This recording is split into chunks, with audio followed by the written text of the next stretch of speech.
What's up, Degenerate Nation? Welcome to the Big Bets on Campus podcast presented by WinBet. This is the Week 7 college football betting preview. I'm stuck in with me, as always, is Colin Wilson. Ready to get into it, buddy? I thought this would be an easy week of handicapping, considering like the big primetime games have all kind of fallen off the table, and we got these monster spreads, but the board is sharp. Finding some value this week was a little tough. I am excited to dig in with you. Brought my shovel. We have a lot of games to get to. Hopefully we can get to like 25, 30 games here. So let's dive right in. All right, let's start where we always start. Our first segment, look ahead, look away. This is where we take a look at next week's card. And for this week, we'll also look back at last week and talk about a couple of hangover spots. We try to identify, okay, our team's going to come out a little flat, or are they going to get caught looking ahead? Do they maybe not want to show much, take out their starters a little sooner, go vanilla, yada, yada, yada. So let's start with the two potential look-ahead spots on the card. I will start with Pitt at WinBet. Pitt is a 4.5-point favorite at Virginia Tech, over under 57. I was taking a look into some advanced metrics here, and the reason that Pitt falls into here is that they have Clemson on deck. Do teams even look ahead to Clemson anymore? I don't know. But I was looking at some metrics. You could argue that Pitt is the best team in the ACC based on body of work this year. I don't know. I don't know if that's saying much, being the best team in the ACC this year.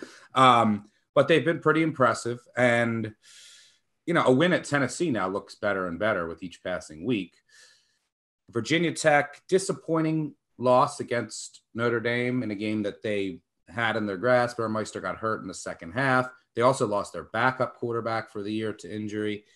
My problem here with Virginia Tech and looking to fade Pitt is the way to beat Pitt and their aggressive defense this year seems to be explosive plays on the outside. I mean, they always are going to play, man. They're going to leave their corners on islands and play an aggressive style of defense. I'm not sure Virginia Tech has the horses to take advantage. What do you see here? Pitt at Virginia Tech. Well, there's a really strong disagreement between a lot of respected power ratings out there, and ours being included. And I think it's really how much do you value strength of schedule, right? If you look at Pitt, they've got, UMass, Western Michigan, New Hampshire, Georgia Tech, strength of schedule. Sorry, UMass is on a 1-game winning streak. And they're on a whole bunch of covering streaks. So that's always good for us. But I mean, you have to take that into account when you say things like this team is first in the nation in offensive finishing drives and they're sixth in passing success rate. I mean, come on, New Hampshire, UMass. I mean, you can't say that with a straight face. And I feel like we need like a carnival sound every time we talk about trying to predict the ACC, because it's just up and down every week. But Virginia Tech's already had 2 tight losses against Notre Dame and West Virginia. They beat North Carolina in the opener. So there's certainly plenty of more respect that I have in the numbers as far as what Virginia Tech has than what Pitt has. Hokies are top 15 defensively in passing success rate. They're 30th in finishing drives. They should have beat that. They should have won that game against Notre Dame, in my opinion. But, the biggest difference between those two defenses is tackling. That 23rd, that rank of 23rd by Virginia Tech is legit. They played a legit schedule. Pitt, against that schedule of New Hampshire and Western Michigan and UMass, they're 116th in tackling. Virginia Tech has been atrocious on offense, especially running the ball. Hokies are bottom 10 in stuffed rushing attempts. So I don't have a whole bunch of love here, but Virginia Tech has decided there's just a tug of war going on in this neutral number because, there is an SP Plus rating that says this should be 8. There is a Sagarin rating that says this should be 3.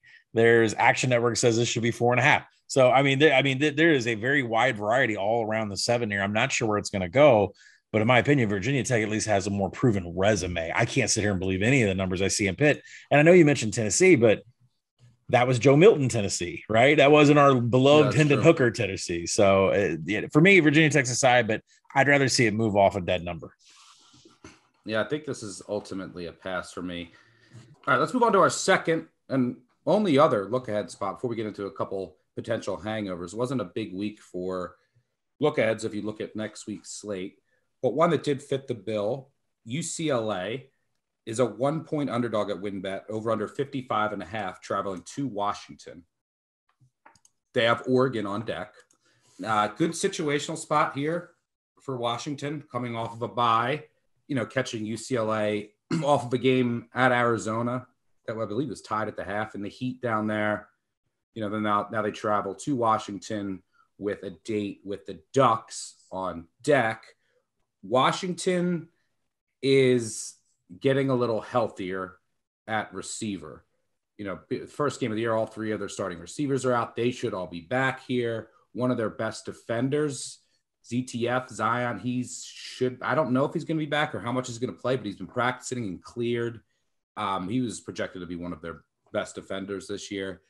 UCLA does a lot of things well and a lot of things poorly. If you look at their resume so far and statistical profile, I'm leaning the Huskies here. And it scares me trying to back that offense, but it should look a lot after. I feel like they would have figured some things out after the bye. And most importantly, they just got a lot of help. They have a lot healthier. Cade Otton, one of the best tight ends in the country, also will be back. He missed the last couple of games due to COVID protocols. So I think there's a potential. I'm not a big Dylan Morris guy. There's a potential that this Washington offense will look a lot better and more capable through the air, which is where you can attack UCLA. Washington secondary, elite, one of the best cornerback duos in the country, but this will probably come down to whether or not they can slow down UCLA's ground game. What do you see here? Yeah, it's gross wanting to back Washington, but it's definitely the side here. I mean, you mentioned the situational spot. Washington have an extra time to prepare, but more than just UCLA playing Arizona, I believe this is their third road game in their last 4 games. So they've been on the road a lot, and they're coming in against a fresh Washington team that is getting healthy. That doesn't mean that John Donovan can start calling plays, but at least he has more options other than just hand the ball off 70% of the time. I think the handicap in this game really comes down to the Washington rush defense, because UCLA runs 65% of the time. They like to put 9 guys up on the line of scrimmage. And if you can stop Zach Charbonnet, if you can stop, Britton Brown, then, you're going to force DTR into making bad decisions and passing down. So really, for me, that's where the handicap starts. And you have to ask yourself, was Washington able to do that against Michigan? Well, the Wolverines were stuffed just 9 times in 56 attempts. So I'm not positive. The Huskies are 114th in the season in line yards. Just not a good indicator that they're going to be able to stop that UCLA rushing attack or DTR whenever he decides to leave the pocket. But what has Washington been great at? Defending the pass. They're 5th in coverage grading per PFF, and DTR has started to regress the last couple games. This is not the same guy that beat LSU. His big time throws and turnover worthy plays ratio is starting to fall off. He's had 5 drops by targets over the last 2 games, and the Washington defense has been serviceable in passing downs, but standard downs is really where they stick out. And that's a big deal against UCLA because that's when they have all their explosiveness. So, UCLA is going to get everything that they want running the ball. Washington is getting healthier on defense, so we'll see if that stands up.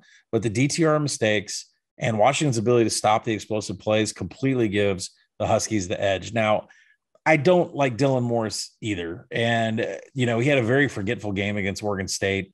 UCLA's secondary can be picked on. Their coverage ranks, their passing down success rate ranks, they're all outside the top 90. So Morris just has to have a better job executing. The offensive line has to improve their protection. Currently, they're outside the top 100. And there's a massive special teams advantage here for UCLA. There's a massive rush advantage for UCLA. But, banking on the Bruins here is taking a team that's been on the road a lot, going up against a fresh team that's healthier, got some key players returning, and the DTR mistakes are starting to pile up. So I'm with you. I'm on Washington. My number makes it exactly where it's at. There is some love as you and I was getting ready and scripting, getting ready. This is Thursday afternoon. There has been a lot of love in the market on UCLA. If you want Washington, I would say wait, because these 1.5s are starting to disappear. Could be a pick. It's going to be Washington or nothing for me. I do think UCLA is going to be able to run, but the mistakes are coming for DTR, and this team may be running a little ragged with their schedule of late. Yeah, I mean, Morris should look a lot more comfortable with Otton, and, there are all the receivers back. It's 1 right now at WinBet, and it looks like there's a pick out there as well. But I agree, I'll be on the Huskies with you. All right, let's look at a couple of potential hangover spots this week. Obviously, we had that thrilling, unbelievable game.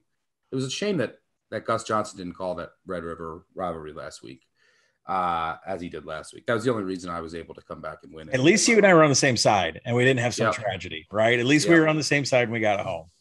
But if you had plus 3.5, that was tragic. I'm so happy I wasn't on Texas. All right, so obviously that thrilling game. Texas loses. They now come home to face a undefeated Oklahoma State team. And they're 6-point favorites at WinBet, over under 60.5. And then Oklahoma, all of the controversy this week, who's going to be quarterback, is all the rumors. Is Rattler leaving? It looks like you got your wish, and Rattler is going to be benched. Oklahoma is a 13-point favorite, over under 64 at WinBet. When it comes to, we'll start with Texas. This team their defense still has a lot of issues. Their offense is obviously electric. The Oklahoma State defense has played pretty well and graded out really well. But I just look at their schedule and I say to myself, the Baylor win, it looks really impressive, but everything else has been you look at Boise now, they haven't been great. They won on a fluke play, couple fluke plays to beat Tulsa. Kansas State is playing their third string quarterback against them. And the Oklahoma State offense is just dreadful. If you look at adjusted EPA per play, it's a poverty offense. Texas, though, does Texas get up for this? Are they flat? Can they even stop a poverty offense? Texas also lost Jordan Whittington, one of their best receivers. Anything here in Oklahoma State, Texas? I think there's I've seen Texas at 4-point favorites, and I think there's some value. But the spot and their defense losing Whittington, I might end up on the sidelines here, especially because I can't figure out Oklahoma State.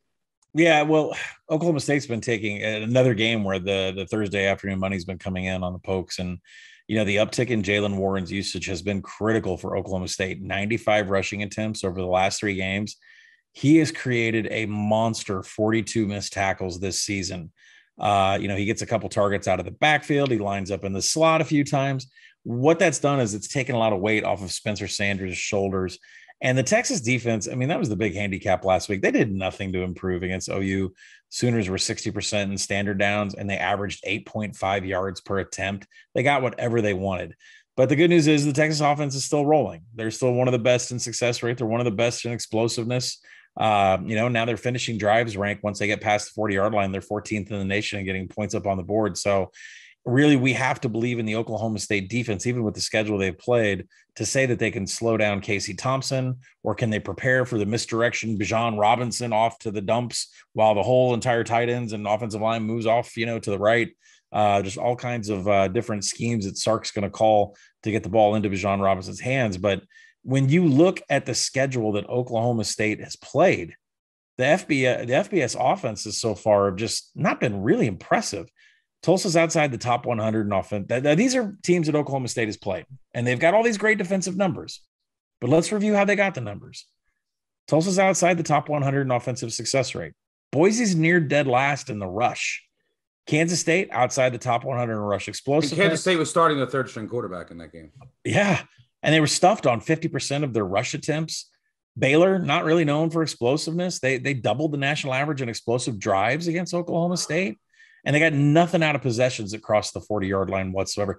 This Texas offense is an absolute juggernaut, and Oklahoma State's defensive numbers, kind of a fraud resume. Not really a good list of offenses they've gone against. So Gundy came out this week. And their offense stinks. Their offense does stink. So Gundy came out and he said, my mission objective this week, and it's the headline, like the Daily Oklahoma and all that other, we want to avoid a shootout at all costs. That's the only way Oklahoma State wins this game, is if they avoid the shootout. So, the market is right in line with our or if Texas doesn't show up. If Texas doesn't show up, which we'll see. They showed up the week after Arkansas. It took a big pounding, and then they finally showed up. So we'll see what they do after OU. I'm not saying Arkansas is the same level as OU in a rivalry game for them. It is for Arkansas, but maybe if Texas either doesn't show up, then I don't know how Oklahoma State's going to stop their offense. So I make Texas a 7-point favorite in the game, but, Oklahoma State's got to win in the trench. And that's tough to do when you're 113th in line yards or you're 108th in offensive stuff rate. That's a big deal. Like, if you can't move the pocket, you're not going to beat Texas. So I'm not saying I'm going out to buy the Texas side, especially when all this money's coming in on Oklahoma State and these 4.5s are turning into 4 and it may go even lower. But listen, who's going to stop the Texas offense? If you can't stop it, then there's no way I'm going to take you on a point spread. Yeah, this game I'll probably watch live and see. Probably stay away from pregame, see if I see anything live. The other game, Oklahoma, 13-point home favorites. I'm waiting on a 14 on TCU. The absolute worst is trying to figure out who's going to play in a game for TCU because Gary Patterson says nothing as far as injuries. Now he's saying Evans, their star running back, and Duggan, their quarterback, are questionable. I don't believe that. What is that Will Ferrell gif? I don't believe you. Like that's what I don't believe you. I think there. But like Noah Daniels, their star corner, is going to play in the NFL. He didn't play last week. Like he played in the second half the week before. I think he's supposed to play this week. Corey Bethley didn't play. He was supposed to be back. He's their star defensive tackle. Coleman did their star DN. They had a couple safeties, so I think he'll be back. One of their best receivers, I think, is going to be back. He's probable. One of their best offensive linemen, the same thing. But this defense has been decimated by injuries, and I think if they have a full deck, it's a Gary Patterson defense. Like, it's going to be good. And they've just underperformed this year, I think in large part because they've just had so many different guys in there. So I think after what we saw from Oklahoma last week, look, getting rattled out of there is a good thing, but this number is getting out of control. All I want for Christmas is TCU plus 14. That's all I want. Because Oklahoma still has issues. I mean, I think that they fixed their offensive line a bit, but it's still a defense that you can pick apart, as we saw last week and we've seen at various times this season. So what do you think here? Well, I think you're going to get your 14. And I think a lot of people are thinking like you. And once they get that 14, they're going to nail it. So, listen, the soap opera in Norman continues. I mean, the school newspaper recorded a practice of Caleb Williams taking first team reps with Marvin Mims and Mike Woods, and Spencer Rattler was practicing with the twos. Like, the first report was that he wasn't even dressed out. He was just at the sidelines. Now I'm reading that he was actually practicing with the twos. And Lincoln Riley cut off all media access, but that didn't really keep Spencer Rattler's dad from going to the media and saying, my son is going to stay on the team. We'll just have to see what happens after January 10th. And we don't know if he'll transfer, if he'll stay in Norman, if he'll go to the NFL. We'll see what his prospects are.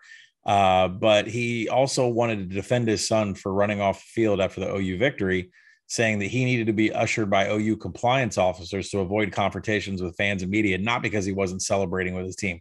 This is a very complicated, messy, ugly, gross issue. All I know is I want Caleb Williams under center. For somebody that has like OU futures, I want Caleb Williams under center. And he presents a ton of issues for the TCU defense. A defense that's outside the top 100 in almost every stat category. The defense is near dead last in passing down success rate, meaning they allow a ton of yards on offense when offenses get off schedule. If OU is going to get as many points as possible, TCU is going to have to keep up the scoring. The Horned Frogs have allowed at least 31 points to every FBS opponent. But I think there's an avenue for them to keep up. You mentioned OU's defense is struggling. That's the truth. But for TCU to keep up, Max Duggan has to play. Zach Evans must play. They are questionable along with I think Patterson rattled off maybe 18 players when he was going through guys that are on the injury report. I think he did it on purpose just to confuse everybody. But Max Duggan and Zach Evans are the two highest rated guys on the ground, and Duggan at quarterback. They have to play to cover this number. Oklahoma's allowed 15% of opponent drives to be explosive and 44% to have 2+ first downs. Those are both well over national average. TCU is an offense that is explosive, and OU's defense is 127th in standard downs explosiveness. What does that mean? That means on 1st and 10 or 2nd and 7 and better, Max Duggan is able to zone read or just take shotgun snap and take off if he wants. And OU has been terrible at stopping explosiveness in those downs. So, Oklahoma's dead last in passes defense. I think this is what shocked me, right? Because we are an Alex Grinch pod. We love defensive coordinator Alex Grinch. This is his 3rd year now. And, the havoc number is there, OU does have a little bit of havoc. It's tailed off a little bit in the total rank, but when you dive into those numbers, they're third in the country in forcing fumbles. That's expected. They've had 10 total this year forcing fumbles. OU is also ninth in the country in tackles for loss. So you would say, well, why isn't there havoc like top 10? It's not. Oklahoma is dead last in passes defensed. Dead last. 9. They just can't find corners in Norman for some reason. I don't know why they can't find any. I was shocked. Like Akron has more than them. Dead last in passes defense. So to me, if you're going to bet TCU and wait for that 14, you're going to have to get it knowing that Duggan and Evans is going to play. To me, the easier bet to make is maybe not just the over in this game, because TCU can keep up. Absolutely, they can keep up in this game. They can keep it close because of OU's defense. And TCU's defense is beyond garbage, flaming garbage. I projected at 64. The market is at 65. But let's be honest. The one thing that we know is going to happen, OU is going to score points. So for now, I'll take OU team total over. If Duggan's playing and Evans is playing, I would suggest the TCU if you can get it at 14. I assume they're going to play. So that's why I'm waiting for the 14. I think Gary's just messing around. I think there's a good chance like their defense could be healthy. They could get a boost. So I don't know. I just want that 14. There's a lot of uncertainty going on with this game. All right, the last two hangover spots we have Texas A&M, obviously off of that win over Alabama, the Calzada game, where Alabama has issues. We'll get to them. Where you've got 3 weeks of sound bites that are going to come back to bite you in the Calzada. This is a Calzada podcast. Giggle. And so Texas A&M is a 9.5-point favorite at Missouri, over under 59.5. The spot says Missouri. I can't get behind it because the Missouri run defense is dreadful. So even if Calzada just had like an out-of-body experience, or the Alabama secondary is that bad, both of which are like possible after what I saw. And then he's bad again this week. It doesn't. Texas A&M could just hand it off to Spiller and company. Yeah, and they should be able to run wild here. Then obviously they have a good defense. Missouri has some players on offense. Beatty's having a hell of a year. They're just feeding him. But this, if you're hungover, going to Missouri, what solves that is facing a bad run defense, and you're just going to get chunk yards. So great spot for Missouri. No thanks. Pass for me. Any thoughts? Well, Columbia does have like one of the best pizza places ever. So I'll throw a shout out to Pizza Tree. One of my favorite places to go. I have family that lives in Columbia. So yeah, if this game is not good and you haven't had enough beer, get some beer and pizza at Pizza Tree. No, to be real quick on this game, Drinkwitz, I don't know how you can back Missouri. Drinkwitz mentioned the rotation of the offensive line, like he's been moving players in and out and all over the place, that there is a chemistry and communication standpoint that we need to address when we go into the bye week. That was like, all right, I understand that all this money is coming in on Missouri because everybody is banking on this road hangover for Calzada and thinking that maybe he returns to an inaccurate form. I get it. But when Drinkwitz is saying like, we need to get to the bye week so our offensive line get their communication and chemistry together, red flag, right? I'm not buying Missouri whatsoever. I don't care. They might win outright, fine. But when a head coach says that, it makes me a little bit worried. The Texas A&M offense is going to continue to grind and wait for the explosive run. They're like one of the slowest tempos in the nation. The Missouri offense is going to go up against Mike Elko, and Drinkwitz just kept mentioning over and over and over that Elko sends blitz and he disguises it better than anybody, and it's a real game plan for him. Oh, and then take into account the fact that his offensive line has no communication and no chemistry. So I have in the Action app placed a wager on under and the first half under in this game. If there is a Texas A&M hangover, that helps the under. If the offensive line of Missouri is struggling, that helps the under. So under all the way. The last spot we have here, Nebraska, 4-point favorite at Minnesota, over under 48.5. Nebraska gets that cover for us against Michigan, but how many just gut-wrenching losses can you take in a row? Michigan State in the game, they dominated the second half. Punt return, losing overtime by 3. Luckily, Michigan, Can I just get? I wish I could get Nebraska plus 3.5 every week. Yeah. I take them against Georgia plus 3.5. And so I don't know if I can't lay 4 with this Nebraska team here. They make too many mistakes. They find ways to lose, but they're good. They're like good. Minnesota, meanwhile, very weird team. And now Potts, their backup running back, they already lost Ibrahim, is done. Now they're going down to a freshman. It's a mess. This is pure, just hard pass. No, I want zero part of this game. If I had to guess, Nebraska finally flips the script and wins by 3, but doesn't cover. That's my guess in this game. But I don't know. I mean, Nebraska could not, they might not show up. You can't trust them as a 4-point favorite here. But the Minnesota, I don't trust them right now, especially after losing their back. Morgan has been a mess. Just hard pass. As we speak, Texas goes down to 3.5. Yeah, this game, Nebraska and Minnesota. I mean, how do you handicap a Minnesota team that is based upon the running game? They've lost their top 2 running backs. They've lost to Bowling Green, but they beat Purdue and Colorado on the road. Mystery. So, and the thing is we've been banking on Nebraska being a dog and covering, but now they actually have to close this game out, win and cover. But I think the number's a little inflated. I got it -2.5, and we're at 4.5, and we're rising. And it's based on that news. Now, listen, Minnesota is just inside the top 30 defensively in rushing success rate and line yards. And I think that they're going to be able to give some resistance to the Nebraska heavy rush attack. Now, offensively, Minnesota is the second slowest team in the nation. It doesn't matter who's running the ball. They're the second slowest team in the nation. They run the ball in 71% of the snaps. I don't think it matters who's back there, a freshman running back, a walk-on. They're going to try to run the ball. And Nebraska is 90th defensively in stuff rate, which means Minnesota is going to get the small stuff. They're going to get the 2-3 yard gains in the A, B, and C gap. So, I think that that's what's going to happen. They're just going to drain clock, get their 3 yards. Now, Adrian Martinez is a big reason, the only reason why Nebraska is 12th in explosive runs, but the turnovers just continue to keep Nebraska out of the win column. The Cornhuskers still rank 122nd in special teams. Another reason. I mean, it's so hard to get behind these guys. So I think covering on the road is too much to ask. I'm going to watch this 4 and 4.5 keep going up until, I finally think there's a buy point. I'm not sure if 4.5 is it. I'm not sure if 6 is it. I'd like to know more about this running back from Minnesota, but man, Minnesota's aside, it's going to be tough. Asking Nebraska to win and cover more than a field goal, that's an ask against anybody. Yeah, yep, that's true. All right, let's get to our marquee games of the weekend.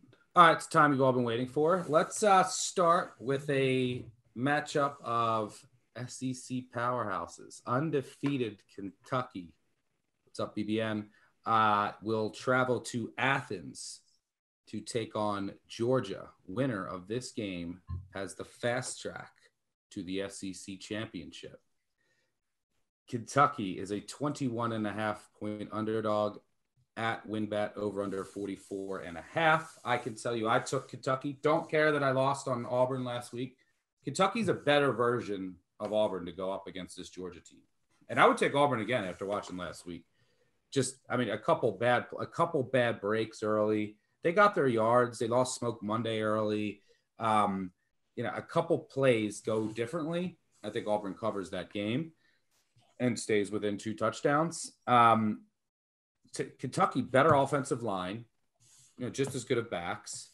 They have a weapon, an actual weapon on the outside of Wan'Dale Robinson who can make plays. The defense, I think, overall is better than Auburn's. So I think this is just not by much, but I think Kentucky is a little better than Auburn and matches up decently well here. I make this under 21. I took 23. I took plus 23 with a game with a total that has 44.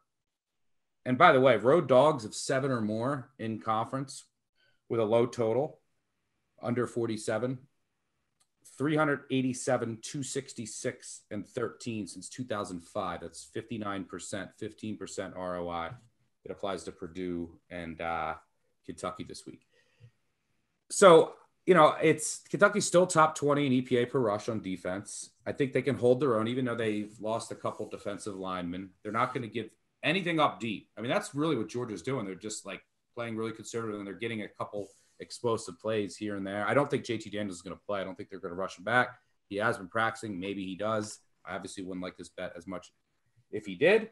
But I think with Levis's legs and this Kentucky offensive line can actually get a little bit of a push against Georgia. Let me credit Georgia, by the way. And I have Georgia national title futures, Georgia go to the playoff futures. This is a historically great defense. They are on par with like 2011 Bama. If you look at EPA per play, this defense is giving up nothing. They're giving up 33 points. But they haven't played the best offenses in the world, to be fair. All Kentucky does is cover games. And Stoops rarely gets blown out. If you look back over the last 3 or 4 years since they've really picked up their recruiting, the only game they really got blown out in by over 3 touchdowns, when they played Alabama, they lost by 60 last year. They had a ton of injuries, and they were crushed by COVID. They were missing a bunch of their best offensive and defensive players. They were like 38-point underdogs in that game. So I think Kentucky can ugly this up. I mean, look, the last 2 times they've played, Kentucky is covered by scoring 3 total points combined in both games.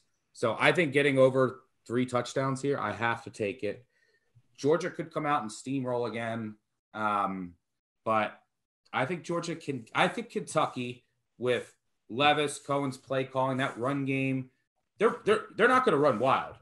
But I think that they can get a push. They can sustain a couple drives, which is important on the ground. They'll have Levis use his legs. I think Wan'Dale Robinson can hit an explosive player too. I think Kentucky can get to 10. And I think that's all that's needed here to cover 23, 21.5.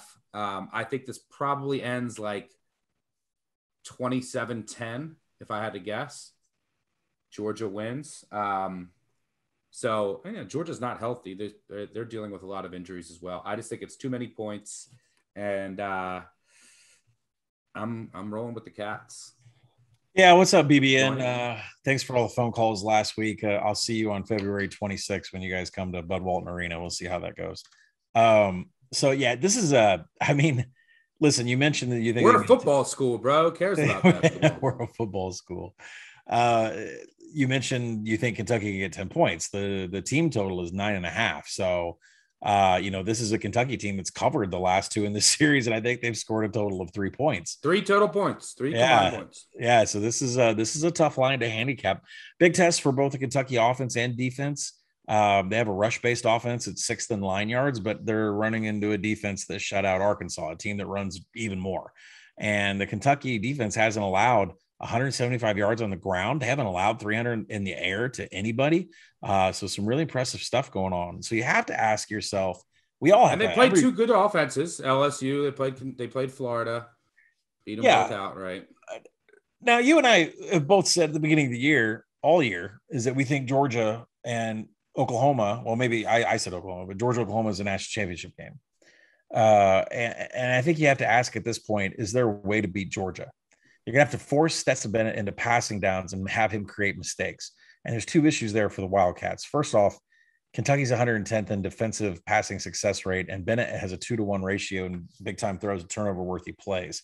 What I'm trying to say is he is much improved over last year. Like, he is actually putting up legitimate numbers in the passing game, which wasn't expected of him last year whatsoever. So what about JT Daniels? They've been hitting a lot of explosive plays. Like what I think is going to happen here is Kentucky. They play like deep zones. They don't really let anything deep, and they're going to try to bow up in the red zone. And like I just think holding Georgia to field goals instead of touchdowns here, Georgia's going to get a couple touchdowns, and Kentucky's going to be bleeding the clock. And I'm counting on Kentucky going over that team total by 0.5 to 10. And look, they could get a special teams touchdown, defense touchdown too, a fumble recovery, who knows? But I think they can get to 10, and I'm counting on that being enough. I wouldn't be surprised if they got the 13 or 14 either. Yeah, but I think the question is we have to talk about JT Daniels because he's what's been called on a pitch count. He threw 30 to 40 times. Kirby Smart's exact quote was he looked good on the 30-yard passes. He had 40 balls on Monday. He wasn't sore on Tuesday. He threw again yesterday. The question is, will he come in for a few series with the return of targets, Marcus Rosemy, Jack Saint, and Jermaine Burton? They're both coming off of injuries. They're going to be there too. So it makes sense that if JT Daniels comes in for 2 series, put him on a pitch count, let him throw it deep, see how it feels. Maybe that's something that I think that they're going to do. But, the question is, if he does do that, are they going to run tempo? Because at some point we want to see this Todd Monken offense that eventually can win the national championship. So we're going to give Kentucky credit. They stuffed 40% of their rushing attempts against them this year, against opponents, well above national average. But I have to ask, don't get mad at me, BBN, but is there a little bit of fool's gold there? They had 28 stuffs and 37 attempts against ULM. It really boosts that number. And the SEC teams that they've gone up against, they've been below the national average in stuff rate. So Kentucky's not going to change their identity on offense with Will Levis. They're just not going to throw into the injured secondary. The Georgia secondary is beat up. They're missing a lot of guys, but Levis is not going to throw into that. He's had 3 turnover-worthy plays against UT Chat.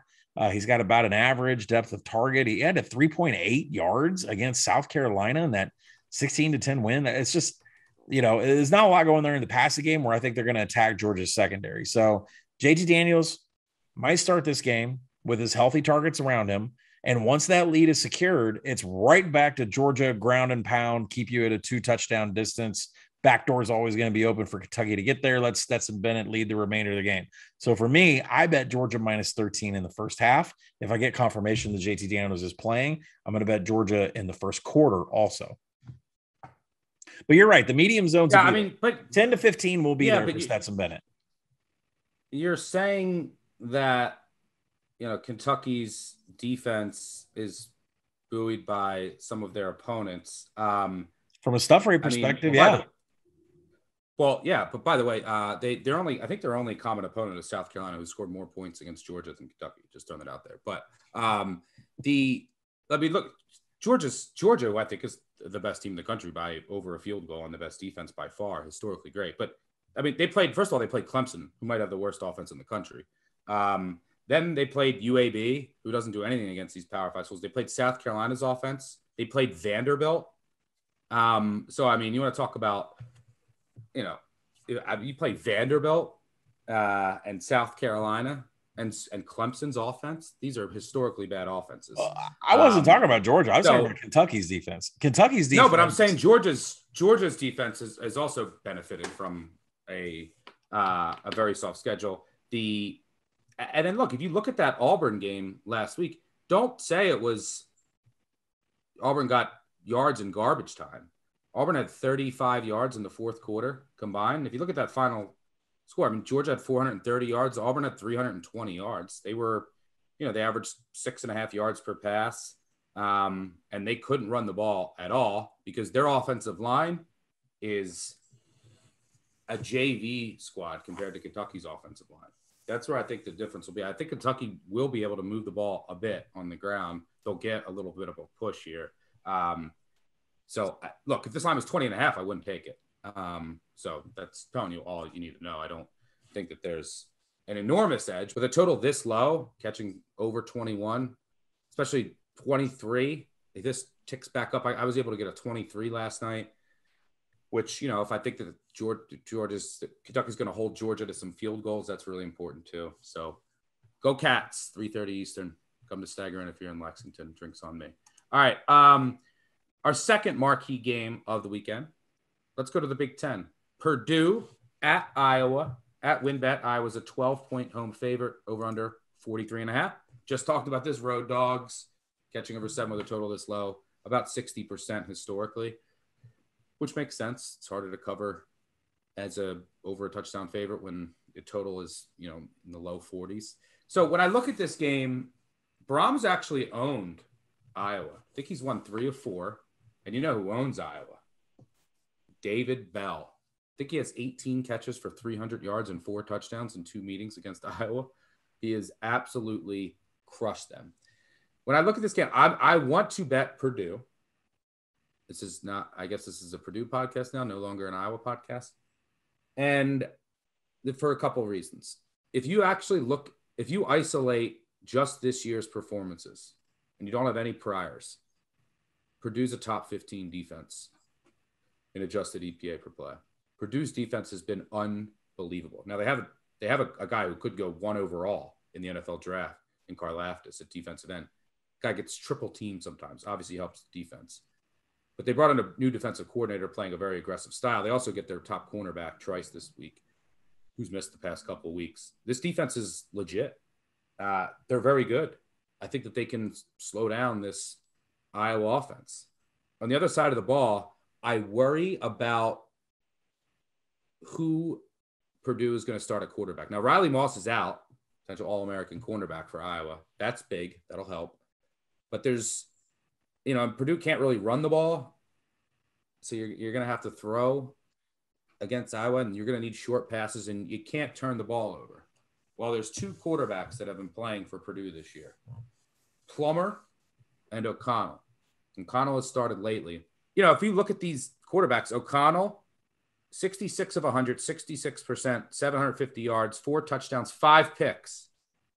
Plummer, 82 of 118, 70%, 840 yards, 7 touchdowns, no picks. 0 picks. What you have to do against Iowa is not turn the ball over. O'Connell gives him as a bigger arm, gives him more of a downfield threat, but he makes riskier throws. Plummer's one of 3 quarterbacks in the country with over 100 passing attempts without a pick. It's only 3. Him, Corral, and I think Bohannon at Baylor. That's it. So I think you have to start Plummer here. You have to have you just have to feed Bell, and you have to have an efficient short passing attack, and you got to punt when it's not there. And O'Connell will make too many risky throws. Iowa will turn them over, and then it's lights out. So we're probably not going to know who starts at quarterback until Saturday morning. I will be talking to people that I know associated with Purdue, but they're not good. I don't think they're going to know. I'll try and find out. If I can find out that Plummer is starting, I'm in on Purdue here, who's had success against Iowa in the past. Iowa, a little bit of a potential, flat spot here. It's tough for them to cover double digits. What did we say? France has been the least profitable coach, the double-digit favorite since 2005. I think Iowa wins this game, but I think Purdue can ugly this up. Their defense is legit. Not enough people know about Purdue's defense. It is legit. This new defensive coordinator, Lambert, has come in and done a really good job. So as long as Plummer starts, I'm betting Purdue here. If he doesn't, it might be an Iowa turnover city game. Any thoughts here? Yeah, I mean, I'm on Purdue all the way here. Riley Moss is out, one of their best coverage defender. I think he leads the nation and 4 interceptions, tied with a bunch of guys, but 4 interceptions. Fullback Monty Pottebaum, he's on the depth chart, but he left last week's game in the second half. Not really sure if he's going to play. And, Purdue is 60% pass, which makes sense when your running game is bottom 10 and success rate and explosiveness. So the focus really comes down on the Iowa secondary that's graded number 1 by PFF in coverage, but you lost Riley Moss. David Bell, like you said, has lit this team up for 26 catches, 320 yards, and 4 touchdowns. So to me, whether it's Jack Plummer or it's Aiden O'Connell. In just 2 games. That's crazy. Yeah. What's funny is Jeff Brom, when talking about Jack Plummer and Aiden O'Connell, he dropped a line in his presser the other day and said, Austin Burton could see some playing time against Iowa too. It could be anybody. So, Burton's only action 5 of 5 with an average depth of target of 2 yards against UConn. 2 yards per average depth of target. That's all we want. Punts, just no turnovers. So, will the Iowa turnovers continue? They're already at plus 15 net on the season. They've had 16 interceptions against opponents, along with covering 4 of 6 fumbles on the ground. Purdue does have 4 fumbles on the season. They've only lost 1. 2 came from Aiden O'Connell, 1 from Jack Plummer. Is the Austin Burton under center an attempt to limit mistakes for Jeff Brom? Because he knows going in facing Iowa, the only way he can beat them is if they play a clean ball game. And the quarterback that's why you start Plummer. He has no picks. Yeah. So we'll see. Why is he talking about Burton? Just not O'Connell. That's it. Just not O'Connell. O'Connell would be the worst case scenario here. I think Brom is. Burton wants to come in and throw 1-yard passes. That's fine too. Throw 3-yard passes to Bell 3 times and hope he turns one into a 4-yard gain, and then you can move the sticks. It's like an Army attack, but with short passes to David Bell. Just as long as O'Connell's not in throwing picks. Brom's not really looking for the hot hand. He's looking for more of the stone cold grip hands, the ones that doesn't get rid of the ball. So As for the Iowa offense, Spencer Petras, he said this is a personal revenge game for him because he lost his first college football game to the Boilermakers last year. And the Purdue defense has just been excellent success rate and against the run and pass. Where the defense gets in trouble is pass explosiveness. So will Petras test the Boilermakers downfield? It's an aggressive defense. Yep. Yeah, it's aggressive. And so you have to ask, is Petras going to test the Boilermakers downfield? And you can absolutely guarantee that he will. Petras's best graded zone is beyond 20 yards and has a 10-to-1 big-time throw to turnover-worthy play ratio. But without Riley Moss on defense, David Bell can have another field day against Iowa. I mean, Bell's going to line up as a wideout. He's never in the slot. He's always a wideout. So Moss and Matt Hankins, they're the two best corners on the team. They've taken almost every snap out wide at corner this season. Iowa's at a really big disadvantage without Riley Moss here because they do not have any experienced quarterbacks that line up out wide. So, Purdue plus the points for me. I think they give Iowa a scare. I'd like the number to float out of the dead zone. I'm sure we'll see something here come in on Iowa. We'll find out who the quarterback's going to be. But, yeah, it's all Boilermakers for me. Yeah, there's no rush at this number. All right, our last marquee game of the weekend. Let's head out west. Arizona State, my boys. We're going to disagree on this one because I saw the play come through on the app on you with Utah. Well, we disagreed on this in August. This was it. These are our two teams. Yep. -1 at Utah, over under 50.5. Look, I don't really need to make too much of a long case again for Arizona State. I love this defense coming into the year, and I love the rushing attack. It might be the most dynamic rushing attack in the country when you also consider how dominant their offensive line is. This is a top 5 offensive line in the country, in my opinion. And then you have Daniels back there with his legs. You have 3 capable backs. And now you add this kid Badger, by the way. Please, for me, when you're watching this, if you are going to follow me with Arizona State, keep an eye on this kid, Elijah Badger. He was a highly touted recruit. He didn't play to start the year.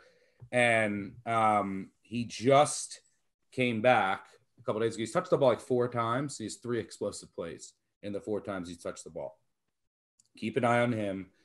I think that Herm wants to use him more and more.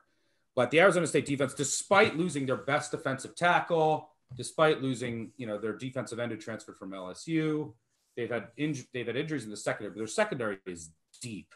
I mean, Jack Jones is going to play in the NFL at corner. They have excellent safeties, but Evan Fields and Chase Lucas, their senior starters at corner and safety are questionable. They haven't been practicing. They left last week's game with an injury. Those will hurt a little bit, but their secondary is still deep enough to win this game. And this Utah run defense isn't the same Utah run defense we're used to seeing. Arizona State, this offense is electric. The receivers are starting to develop. I think they're going to have success moving the ball on the ground. And I've said it all year. This Arizona State team and I said it before, they're a top 10 team. I said it all throughout the year. I haven't changed based on anything that I've seen. And I'm rolling with the Sun Devils, who should be undefeated, if not for a bunch of flukes at BYU. Hopefully that game prepares them here for another raucous road environment in prime time. But I think Herm and company get this done. I will be betting Arizona State. I haven't bet it yet. I'm just trying to see I'm trying to find out some injury information. I'm trying to see where this line goes. Like, it's at 1+1. It's not really that urgent to bet it yet, but I will be against you here. Make your case for your Utes. A return to the Salt Lake City area for Arizona State, where it didn't go very well last time they were around town. So listen, this is before I get to what happened at that BYU game, this is a really big emotional game for Utah. The whole entire team flew to Texas on Monday for the funeral of their teammate, Aaron Lowe. And this comes on the heels of all of them flying to Texas last January for funeral services for Ty Jordan. And, I can't sit here and tell you how to handicap a team that has had a brother to them, a teammate, pass away and have to go to their funeral in the middle of the season. Utah does have great leadership with Kyle Whittingham, and and he's a great head coach, and I think he's the guy for the job. But this is there's a lot of things going on off field, and it's either going to bring the team completely together, and they're gonna go out there and give it all for each other, or they're going to be emotionally drained. And I think we'll know real quick once the game gets started. So, it also does, not to be insensitive, but it could, cut into their preparation as well during the week. This is obviously life and way more important than a football game. But yeah, it's a factor that's really hard to quantify, because I'm sure that they're going to have a lot of energy and enthusiasm when this game kicks off. Yeah. So, I mean, from getting back to the field, from all off-field reports, Cam Rising is just the leader of this team. I mean, he won the quarterback job last year. He was knocked out after 14 plays. He kept his composure while he was injured last year, and then kept it again after Charlie Brewer, another transfer. Last year was Jake Bentley. This year, Charlie Brewer came in, won the job in training camp. Now it's all Cameron Rising's job. 7 TDs, no interceptions. He's just had one single turnover-worthy play so far. And where Rising really shines is in play action passing. He's got an 88% adjusted completion percentage. And then things get murky for Cam Rising when he has a pressured pocket. So that's the key to stopping this Utah offense. The good news for Utah is that Arizona State is just 71st in pass rush per PFF. So getting pressure on Cam Rising may be a bit of an issue for the Sun Devils. Switching to the offensive side, Herm Edwards is he's hell-bent on establishing the run. It's all he could talk about this week. More than 60% of the offensive plays have been rushing attempts. He was quoted this week saying whenever he gets 200 yards on the ground, that's his goal every time, because they have an 11-1 record when that happens. So I can't go against that. I mean, both Rashad White, quarterback Jaden Daniels, they've created. Those are the worst stats to quote, because obviously when you're winning and you play bad teams, you're going to pile up rushing yards. But this is a team I want them to run. It's so good. They're so good at running. Run. And Utah has not been. This isn't your vintage Utah run defense. I'm sure someone just threw a piece of paper in front of Herm in front of the press conference and said, read this. But, Jaden Daniels and Rashad White, I mean, they've both created 15 missed tackles apiece, and the team is second in line yards. All right. They can absolutely move the ball. But the biggest watch in this game is the line of scrimmage. The Utah defense is 8th in the country in defensive stuff rate, meaning if rushing attempts is stopped at or before the line of scrimmage, Utah is going to win. If Arizona State is able to break that barrier, get past the line of scrimmage, they can absolutely take one to the house. Utah is 67th in defending rush explosiveness. So it's a very all or nothing aspect when Arizona State is rushing the ball. They're either going to get met in the backfield or they're going to take one pretty deep. Utah does have havoc in its favor, especially in tackles for loss. The Utes are 11th in the nation in tackles for loss by game. And linebacker Devin Lloyd is 7th individual in the nation. So that fits the bill, right? Arizona State's either going to get hit behind the line of scrimmage or they're going to go for a long way. The other aspect of this game that I don't think a lot of people are paying attention to is the flags. And so that's where I get back to the BYU part. Last time they flew into Salt Lake and went down to Provo, Arizona State had 16 flags against BYU. They are near dead last in the number of flags and total penalty yards of every team in FBS. Utah, complete opposite. Top 10 least penalized team in the nation. More than 300 yards of penalties have been called on Arizona State versus Utah. It's a part of the handicap. So I'm going to stick with the hot hand of Cam Rising, leading a very emotional team, using play action pass. Hopefully no pressure comes in from Arizona State. And if I can get any kind of Utah tackles for loss behind the line of scrimmage, Utah's going to win this game. I don't power rate any better than a pick. And, I'm going to stick by Utah here, but that penalty thing is really a big deal. We may, if Arizona State can't keep their composure in another road trip up there, they could be in bad field position all night. I'm at Arizona State. I mean, I'm super high on Arizona State, but minus over a field goal here. I'm higher on Arizona State than their biased alum. Keep it out. Remember the names Tyler Johnson getting pressure. You're right about pressure. Darian Butler's been amazing at linebacker. But I just think that this rushing attack is going to be too much for Utah to handle at the end of the day. And this vastly underrated defense will get enough stops. But it should be interesting. It's one of the games I'm looking forward to the most. It's certainly not going to be easy. And all Herm Edwards does in big games is play. They're always close. All right. Those are the 3 marquee games of the weekend. Let's go quick rundown here and cover we covered 9 games so far. Let's hit about 10 or 11 more here. Let's start with Alabama, off that embarrassing loss to Zach Calzada, laying 17 at Mississippi State over under 57. I think this number is outrageous. I took Mississippi State plus 17.5. All right, Mississippi State coming off of a bye here. Could be good or bad. We've talked about that before, the flow of the air raid, the momentum of the air raid, catching an Alabama team that should be angry here after losing against Texas A&M. But this is way too many points here. And by the way, my guy Leach, who I love to back, is a big dog. He is 23-8 against the spread as a double-digit dog. 74.2%. Second most profitable double-digit dog coach in the last 20 years. Covering by an average of 7 points per game. This Mississippi State team should be able to move the ball with short passes. Will Rogers is playing so efficient at that position, running that Mike Leach air raid. And, they lost last year to Alabama like 41-0. That's when KJ Costello was still starting, who had no idea how to run the air raid. Since Will Rogers has taken over as a true freshman, and he's just become more and more comfortable. Look back to that Georgia game last year against the Georgia defense. They went to Georgia, to Athens, as 4 touchdown underdogs and were tied at 24 in the fourth quarter. Lost 31-24. That Georgia defense, Rogers went 41 of 52 for 336 yards, no turnovers. And I look at this Alabama team, look at any adjusted metrics, adjusted EPA per play, anything you want. You could watch them if you want. And their defense is not good.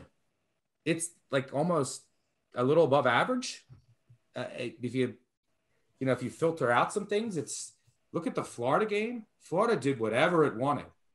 Texas A&M needs 2 drives in the fourth quarter with Calzada, no problem.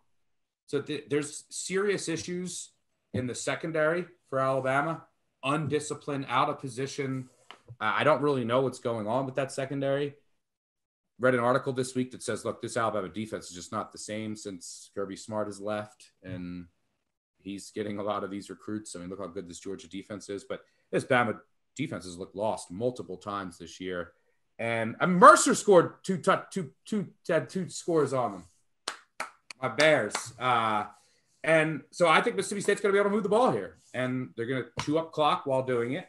And, they're playing with a little more tempo than they were last year. But the clock is constantly running on these short passes. Will Rogers isn't making any mistakes. This Alabama defense, their secondary is just out of sorts. On the other side of the ball, the difference between Mississippi State and Mississippi is Mississippi State has arguably a top 15 defense. Ole Miss has a bottom 15 defense in the country. Alabama was able to just hand it off all day, control the entire clock. You won't be able to do that here. Mississippi State is a good run defense, good defensive line. They have 2 corners who could potentially play in the NFL. They can match up here and slow down Alabama, which Ole Miss was never going to do. So I think there's a lot of opportunities. And by the way, if Mississippi State wins this game, all of a sudden they're in the driver's seat to go to the SEC championship game with wins over Texas A&M and Alabama. The SEC is wild this year. So I'm excited for a Mississippi State-Kentucky SEC championship game. But I think that this is just too many points for me. I think it should be under 2 touchdowns. There's serious flaws with Alabama. If Saban comes out angry, Saban, and blows me out, don't care. I see value in the number, and I also see other reasons to back it. So I'll go to war with Leach here. Yeah, it's funny you mentioned since Kirby Smart left, because Pete Goulding has been the guy on the chopping block for the Alabama alumni and fan base. They've wanted him gone for quite a while, and Saban has a very close personal relationship with him, and I think he spends more time on the defense. I don't even think he pays attention to what's going on the offensive side of the ball. But one of our number one fans of this podcast told me on Monday that audio needs to be clipped. I can't believe you just said that.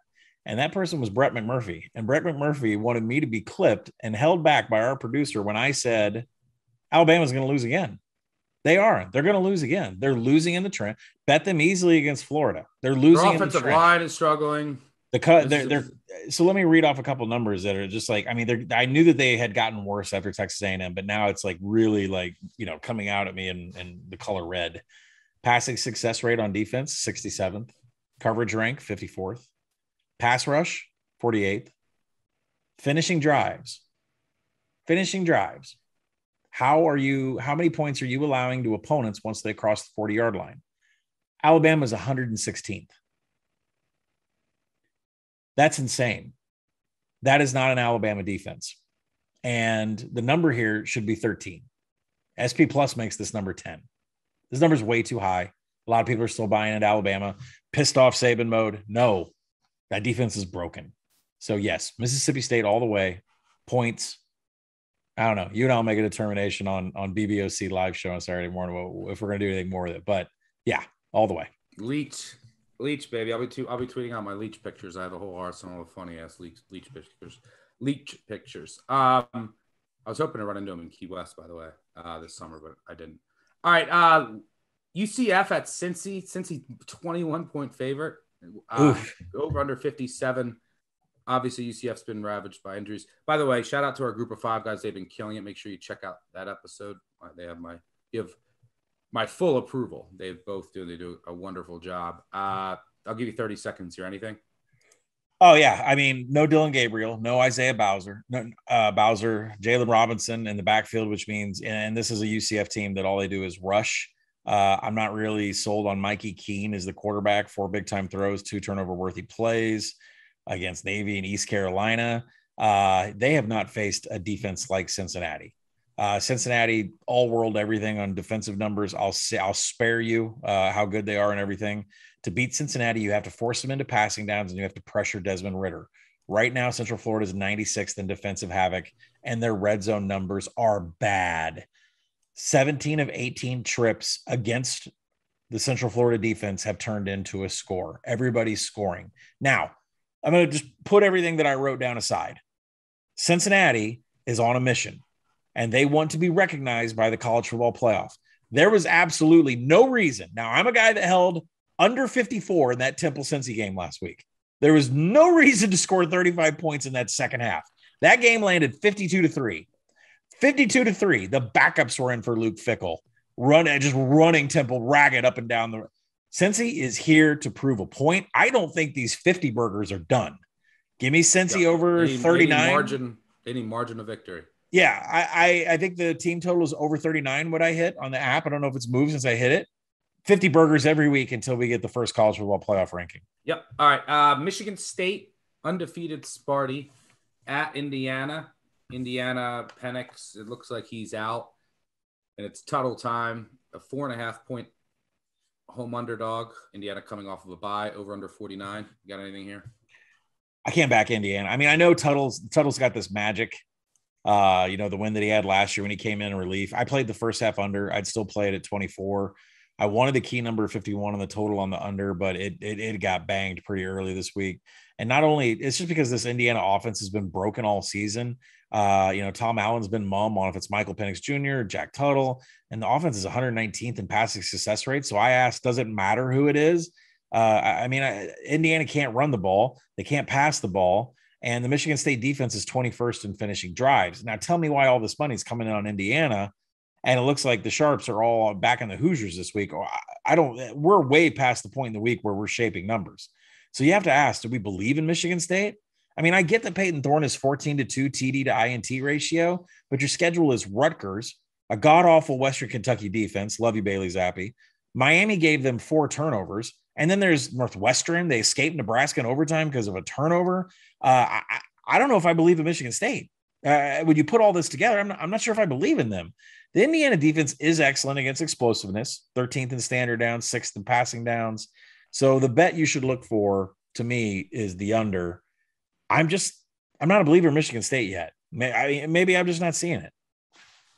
I agree. I don't know if I'm running to buy Indiana, though. Me neither. Auburn at Arkansas. Arkansas 4-point favorite, over under 54.5 at WinBet. I'll let you take this one.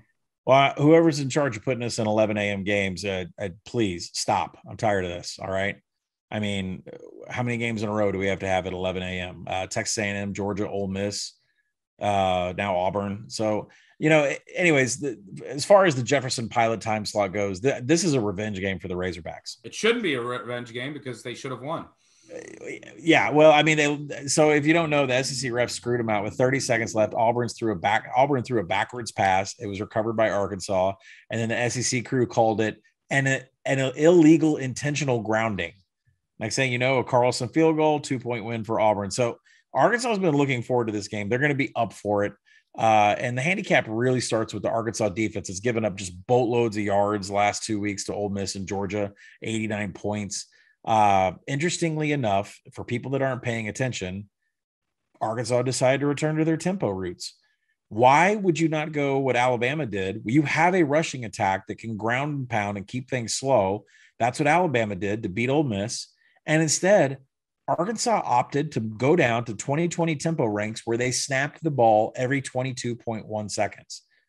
In case you didn't know, Arkansas's tempo really slowed down. They were going 28 seconds per snap. Against Ole Miss, where it's going to be a boat race, you went up to 22 seconds per snap.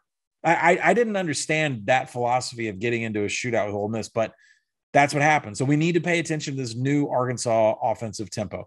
Arkansas is still a ground-based team. They're killer in standard downs, 12% higher in success rate than national average, 7.2 yards per attempt. I mean, they're really good in standard downs, and they're explosive. And it's a four-headed running monster. And hopefully KJ Jefferson doesn't have to throw into Smoke Monday, who's back, and Roger McCreary. But you can guess that this Arkansas team is going to go tempo, and they're going to go on the ground. They're really bad in finishing drives. Arkansas's fallen to 72nd, and their tackling has fallen to 80th. I know Ole Miss and Georgia really kind of wailed on those numbers, but their coverage is down. Havoc isn't really being produced. And now you get Take Bigsby and Jarquez Hunter. Oh, by the way, Mike Bobo and Brian Harsin already run a top 25 tempo. So now you got their running backs, and you got Bo Nix, who's going to be able to have as much creativity against that three-man front as he wants. To do that spin move where he runs backwards for 15 yards and does a spin move and looks for an open guy coming back on a curl. That's going to be there all day for him. So I project this game at 54.5, but I think what odds makers are missing, and I haven't texted a couple of them that I know about it this week, Arkansas is running tempo again. So I'm over 54, over 54.5. Key numbers here. 55 is a key number. Make sure if you're going to get the over, get under that. All right. If you say so, I'll join you there. We could have Bo Nix season also. That's cool to help us get to the window. NC State at Boston College. Boston College, a 3-point home underdog. Both teams coming off of a bye. Anything here? Nah, just the under in this game. I project 50.5. Their tempos are middling. They're terrible in line yards. It's just not a productive combination to get points on the board. NC State is not an explosive team. And their passing down success rate is outside the top 100. Their explosiveness is outside the top 100. So under for me. It's Brocktober. Iowa State 6.5-point favorites at Kansas State, over under 51. Brocktober. I project 5. I think we just have to lay it. It's Brocktober. Kansas State has been terrible against the pass, and Brock Purdy should have a huge day. Kansas State's defense has really fallen apart, not just in coverage rankings, but they're 109th in tackling. Key down and distance will be standard downs, where Iowa State holds a massive explosive advantage. This has Iowa State written all over it. By the way, we'll argue about this at a later date, but Iowa State's still winning the Big 12. If you look at a lot of the adjusted metrics, this is still a top 6 team in the country. They just got really unlucky in 2 games. All right, last one here, BYU at Baylor. Interesting game here. Baylor's 6.5-point favorite at home. You obviously have Grimes, the ex-BYU offensive coordinator, now at Baylor, a couple other coaches as well, so a lot of familiarity. I didn't believe in Baylor until last week, what they did to West Virginia. I was like, man. And then Bohannon, no turnovers this year, and Baylor got a big bump from me after last week. The quarterback situation, I believe Hall's going to go for BYU. That's kind of been fickle over the past couple weeks, but anything here? Well, it's not even just offensive coordinator Jeff Grimes, also offensive line coach Eric Mateos. They both left BYU, and Sataki said it out loud this week. They know everything that we call at the line. We didn't change our signals. We didn't change our pre-snap call-outs, but we had to change them this week when we're going up against Baylor because they know everything. Again, the BYU defensive line says we know exactly what Jeff Grimes wants to do. I think that's really more in the advantage of Baylor here. Jaron Hall can have success against this defense. It's not, listen, Aranda is going to throw multiple fronts at BYU. The Baylor defense has almost identical ranks to the Cougars in almost every single category, but the one that's different is havoc. Baylor's 31st, and BYU has struggled on the offensive side. They're outside the top 100 and havoc allowed. So BYU has 10 fumbles on the season. They've allowed 37 tackles for loss. It's the Baylor havoc. I love Bohannon, but it's the Baylor havoc that's going to win this game, not actually Jeff Grimes knowing everything that Satake's going to do. All right, we're going to skip trash. We don't have anything trash this week. UMass, thank you for the cover last week. It is a good time to say go listen to the G5 Drive with Mike Einell and Mike Calabrese. They did cover Yale and UConn, which I would have used in this trash segment. So the play that they're on, let's just say Sagarin makes Yale by 6.5, SP Plus makes Yale by 9. I'd go download the G5 Drive and listen to those guys talk about it. It's quite interesting what UConn is doing. And we just need one more win for UMass to get that win total over. They host Rhode Island and Maine in early November. We can do it. So we should, let's see, Rhode Island just beat Stony Brook in overtime. Yeah, Maine just lost at home by 10 to Elon. They beat Merrimack by 5 at home. They lost by 50 to JMU. Yeah, we'll beat Maine. That's when we're going to get it done. All right, let's talk about the stink of the week. Stink of the week, this is like the fishiest line on the board. If you're just scrolling, you might end up getting trapped into it if you're not spending a lot of time on these games. I'm going to throw out Florida minus 11 at LSU. Someone might be saying, why is Florida laying 11 at LSU? I think LSU's done. I think that Edo is done. They have their corners are all out now. Butte is out. This team is a shell of itself. They can't throw it to Butte now. They can't run the ball. They don't have the secondary now. They can't stop. I think that this is a program that is going to be in free fall mode the rest of the season. And it's a team I want no part of. And we all know Dan Mullen will have no problem just burying LSU here. So maybe LSU wins and shows up here somehow, but I want no part. That line is gross. I don't want anything to do with that game. Listen, my stink of the week, when I was looking up and down the board, what is La Tech minus 6.5 in El Paso? Okay, I get it. I get UTEP is the number's gross. UTEP is 5-1. They're starting to catch some national attention. There's no power rating system in the world that makes La Tech this high. Not the Action Network, not Sager, not SP Plus. La Tech has won just one game on the road in its last 7 trips. Now they're minus 6.5 in El Paso. Meanwhile, like big wagers are coming in on Louisiana Tech. This game stinks. Austin Kendall and La Tech, they have a top 25 passing success rate number, and UTEP is outside the top 100 in defending pass explosiveness. But is it that easy? The number just stinks. I'm probably just going to shove a couple hundred over the counter for the entertainment here on Louisiana Tech, but I don't understand why they are power rated this high. It's not UTEP injuries. La Tech's off a bye. The number shouldn't be this high.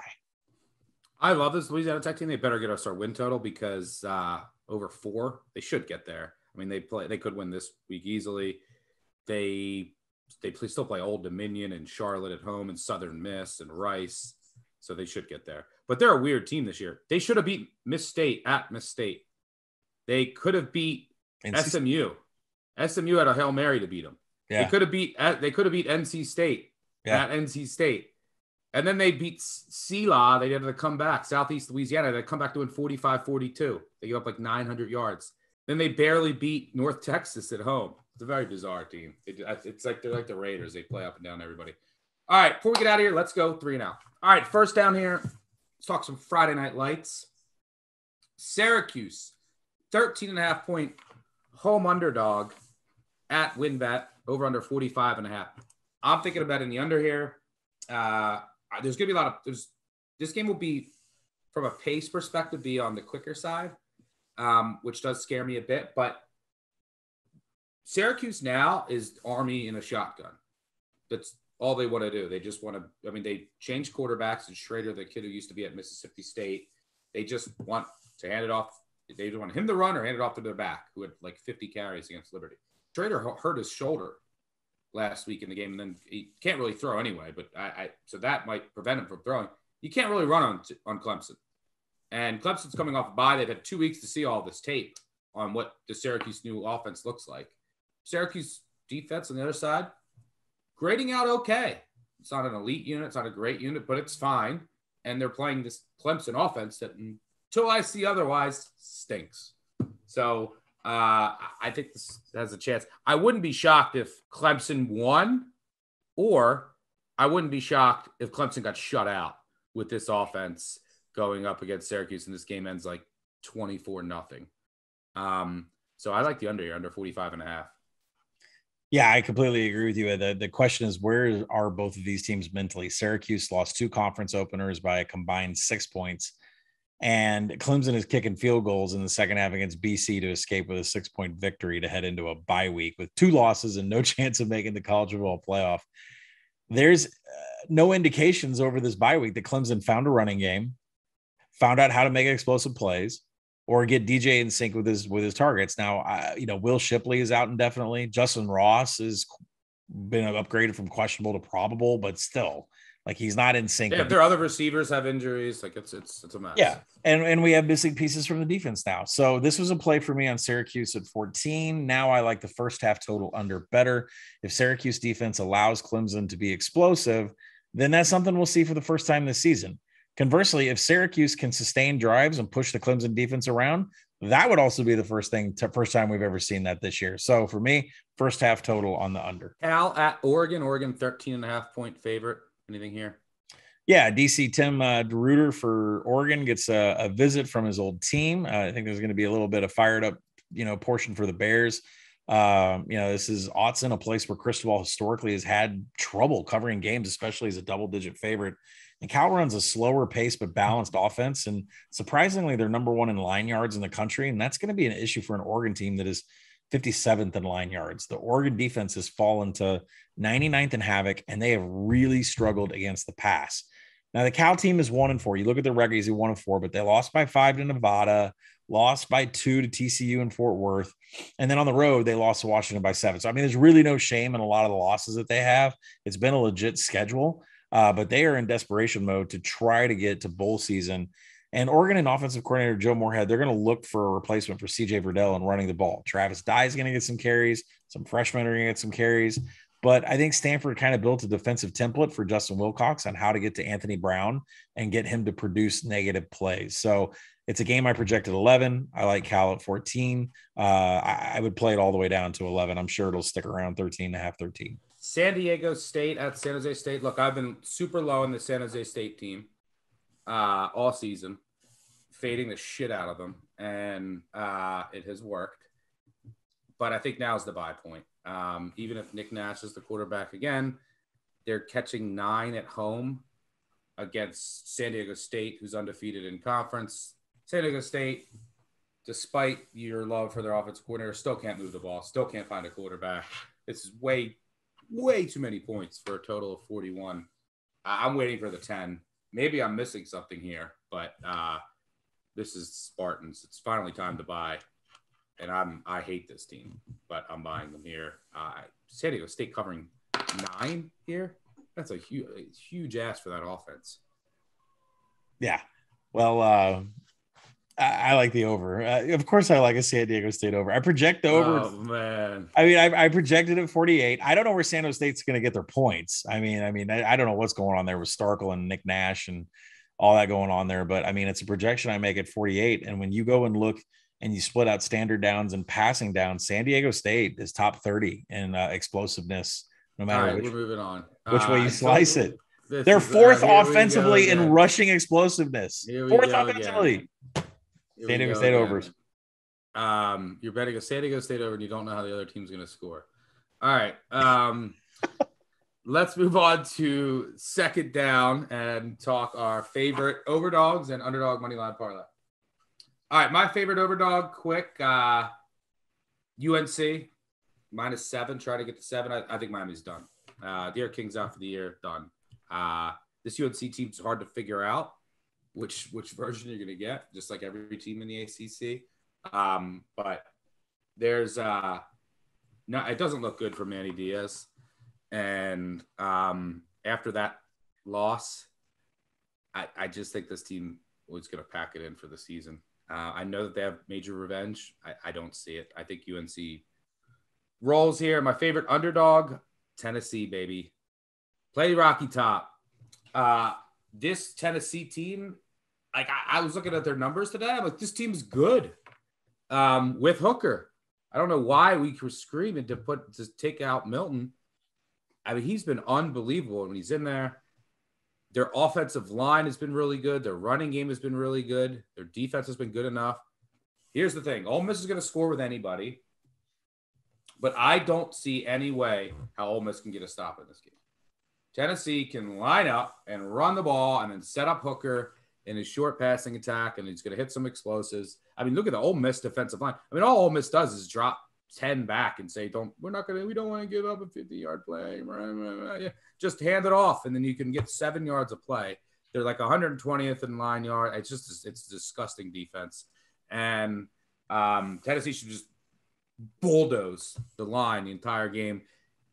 Ole Miss can score with them. It could be, maybe it's the last team that the ball wins, but I took the 3 here in a second, and I think that I make Tennessee a slight favorite in this game. So I'll gladly take them as an underdog piece, catching plus money in the revenge game, whatever angle you're looking at. It should be a great atmosphere there. Where are you going, favorite overdog and underdog money? Yeah, overdog. I'm going to go with the UAB Blazers, a team I love when they play conference opponents. They're taking on a Southern Miss team that's fielding a freshman walk-on quarterback, and their defense is 120th against the explosive pass. Bill Clark loves to run it up against teams that are inferior to him and push them around. Project the game at 14.5, so 16 is above that. But I think with UAB, when it comes, taking on a team with a walk-on freshman quarterback, going to make an exception here for an overdog. As far as our money line underdog goes, I'm taking UNLV at home to beat Utah State. I am on watch for Doug Brumfield. He is. He's not 100% back. He was on the practice field this week, but he wasn't taking reps. Christian Friel was taking the reps with the ones. As long as it's not Tate Martell. As long as it's not Tate Martell. No, it won't be. But if Brumfield's back, I feel like this is a winner because Utah State is god awful against rush explosiveness. And UNLV will be able to push that all day. So UNLV at home is catching way too many points at 7, a number that should be more like 3. So I like the Rebs here to get it done. They've been pretty feisty in some of their games, so they're going to pull one off. All right. Before we get out of here, third down. It's our favorite bet of the weekend. All right. I'm going with a crazy one. My favorite bet of the weekend is Wisconsin Army under 39 at WinBet. I project this at 34.5. I cannot figure out how either team scores. Like Wisconsin's defense, if you look at adjusted EPA per play, it's Iowa's defense.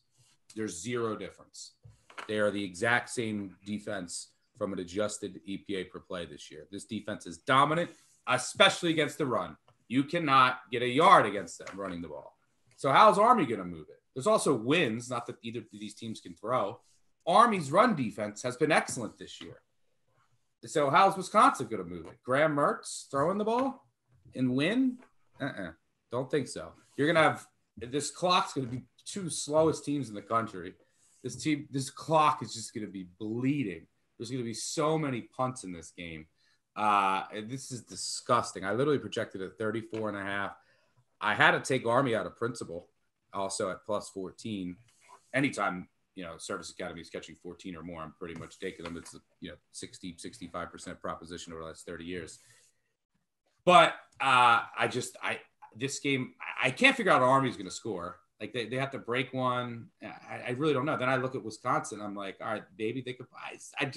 This game, it would not shock me. Now this game is going to end up being like 21 at the end of the first quarter now. But would I be shocked if it's 0-0 at the end of the game? No. That Wake Forest Beamer, when he's celebrating, when they went to overtime on the missed field goal, 0-0, it could end like that. without flukes and you got to worry about Mertz turnovers. You got to worry about the fumble pitches and special team stuff. But I'm going under 39.5. Thoughts on that game, and what's your favorite bet of the weekend? No, I like that bet. I'm going to roll with you, and I think I'm going to go with my best bet going to the Maction. This is a team that led off our BBOC moneyline round robin parlay last week, got us to the victory, to the window. We're going to back them again here as a short underdog in a game that they should be a short favorite, and that's going to be Eastern Michigan hosting Ball State. Ball State has just been a shell of themselves under Drew Plitt. Nothing compared to what he was last year. This is a team that is outside the top 100 in almost every statistical category on offense. And from a defensive perspective, they're near dead last and a ton of other metrics. When you look at Eastern Michigan, their coach, Chris Creighton, he's been money to bet on against the spread in MAC play. And more specifically, he's got advantages when it comes to explosive plays. Eastern Michigan is top 30 against the rush explosiveness. They're top 30 against pass explosiveness. And if you look at standard downs explosiveness, Ball State is near dead last in the country on defense. And that plays into the hands no matter which quarterback is under center for Eastern Michigan. They have been one of the most deadly at 4th in the nation. So Eastern Michigan, a team that always gets it done in MAC play and covering the number, is going to get it done against Ball State at home as dogs when they should be favorites. Chris Creighton Nation. Thanks, Colin, as always, for joining me. We got another exciting weekend of college football ahead. Make sure that you subscribe, unsubscribe, leave a review. Really helps us out in the ratings. And I'll do some giveaways. I saw 3 good reviews that I'll do giveaways when we do our recap episode on Sunday. Bob Coop 22, BM all ones, football 2444. I'll read them on whatever. You're getting some stuff. So stay tuned on that. Leave some reviews, 5-star reviews by the time we get to our recap episode on Sunday, and we will send you out some stuff. And make sure you catch us at 10:30 Eastern for the Big Bets on Campus live show on Saturday morning on Twitter. Colin and I will tweet out the link. And thanks again, as always, for joining me, Colin. Thank you all for listening. We appreciate your support. Let's have another good weekend here. It's time for Colin and I to go find some last-minute winners and do the rest of our digging. We'll see you all on Twitter throughout the weekend. Good luck, and we'll catch y'all later. Cheers. Peace out.